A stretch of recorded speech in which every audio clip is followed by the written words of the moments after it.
বন্ধুর মরদেহ দেখে কান্নায় ভেঙে পড়লেন সাংবাদিকরা। সহকর্মীর নিথর দেহ সামনে রেখে ক্যামেরা তুলতেই পারলেন না তারা, কারণ যে মানুষটি মৃত্যুর খবর কভার করতে হবে তিনি আগের দিনও কাজ করেছেন একসঙ্গে। গাজার আল জাজিরার ক্যামেরা পার্সন আহমেদ উইসার মৃত্যু ঠিক এমনই এক মুহূর্তে এনে দিল তার সহকর্মীদের জীবনে। মধ্য গাজার বুরেজ শরণার্থী শিবিরে একটি বাড়িতে ইসরায়েলি বিমান হামলায় নিহত হন তিনি। হামলায় আরও একজনের প্রাণহানি ঘটে এবং অন্তত একজন আহত হন।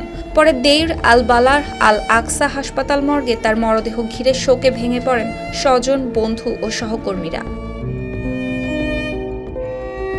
ফিলিস্তিন ফ্রিল্যান্স সাংবাদিক বিলাল আবু সামাক জানিয়েছেন, বিভিন্ন ঘটনার কাভারেজে প্রায় আহমেদ উইসার একসঙ্গে কাজ করতেন তিনি, কিন্তু সহকর্মীর মৃত্যুর খবর তাকে এতটাই নাড়া দিয়েছে যে জীবনে প্রথমবারের মতো নিজেকে ক্যামেরা ধরতে অক্ষম মনে হয়েছে তার অভিযোগ, ঘটনাস্থলে উপস্থিত থেকে যুদ্ধের বাস্তবতা তুলে ধরা সাংবাদিকদের ইচ্ছাকৃতভাবেই লক্ষ্যবস্তু করা হচ্ছে। আল জাজিরা এই ঘটনাকে তাদের কর্মীদের বিরুদ্ধে একটি লক্ষ্যভিত্তিক হামলা হিসেবে বর্ণনা করেছে।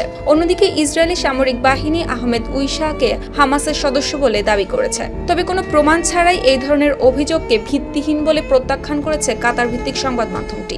একই দিনে গাজার বিভিন্ন এলাকায় পৃথক হামলায় আরও কয়েকজন ফিলিস্তিনির মৃত্যুর খবর পাওয়া যায়। আর 2023 সালের অক্টোবর থেকে শুরু হওয়া যুদ্ধের পর এ নিয়ে গাজায় নিহত আল জাজিরার সংবাদকর্মীর সংখ্যা দাঁড়ালো 12 জনে। এদিকে সাংবাদিকদের সুরক্ষা নিয়ে কাজ করা আন্তর্জাতিক সংস্থা কমিটি টু প্রোটেক্ট জার্নালিস্ট বা সিপিজের তথ্য অনুযায়ী যুদ্ধ শুরুর পর থেকে গাজায় অন্তত 260 জন ফিলিস্তিন সাংবাদিক নিহত হয়েছেন। সুপ্তি রায়, RTV।